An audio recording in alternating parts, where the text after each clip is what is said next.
Okay, guys, help me out with this. We picked some apples. We have two big pails of these. They're not perfect because we didn't spray our apples. And so tell me, what would you make with these apples? I just want some suggestions so that maybe I can make something out of them. I'm not exactly sure what.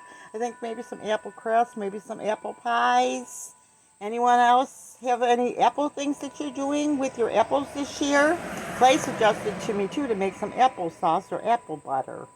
Okay, guys, this is Ruthie with the Popo Backyard Farm. Let's give each other some ideas on what we can do with our apples this year so that, maybe there's some ideas or things that you have that we haven't thought about.